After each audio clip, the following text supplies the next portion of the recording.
Hey guys, I have returned. They lured me back by letting me talk about one of my favorite things. These are the top 10 alternate Batman facts, Batman Beyond edition. For those of you who don't know me, I'm Sasha Wood, and let's get started.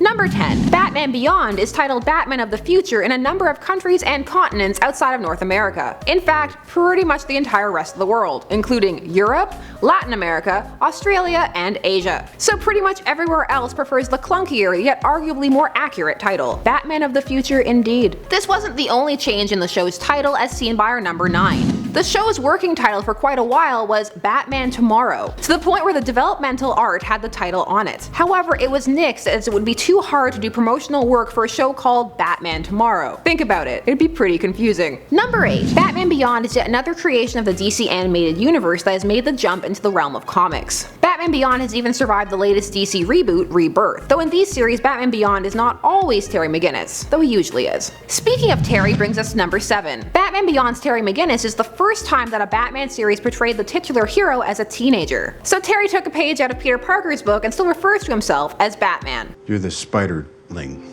crime-fighting spider. You're Spider-Boy? Spider-Man. Not in that onesie, you're not. Number 6. The series experienced a transition in the way it was animated, specifically colored as it went on. It began as a traditionally hand-drawn series using paint and ink. However, as the digital revolution in media began to take hold, the series was changed to have digital coloring. While the crew tried to match the original cell paint colors, the digital ones were always slightly brighter, and this occurs as of the season 2 episode Eyewitness. So if you're diehards, see if you can spot the difference. At the halfway point now at number 5. If you thought we were done with the titling shenanigans, think again. The creative team just had a really hard time coming up with a name for this show. 2 more of the rejected potential titles were B2, which sounds like a vitamin, and the Tomorrow Night, who would be the worst night ever because he's always a day late. Seriously though, how hard would it have been to do promotional spots with the title Batman Tomorrow? Batman Tomorrow Night? At 9? It's a question. Number 4. Batman Beyond plays homage to the classic anime film Akira, modeling its motorcycle chase scene in the pilot off of the chase scene from Akira. The 2 works also feature gangs that go by the name the Jokers, which in Batman Beyond serves as a dual reference to the infamous villain of the past, and also does the same in the Akira film. Number 3. A number of scenes from the intro sequence from Batman Beyond were actually shot in the kitchen of series developer Bruce Timm. Using his own camcorder, Timm used several villain action figures for the spinning shot wherein Batman is surrounded, and a maquette of old Bruce Wayne for the close-up that many assumed was actually CG. So a lot more work went into the intro than people think,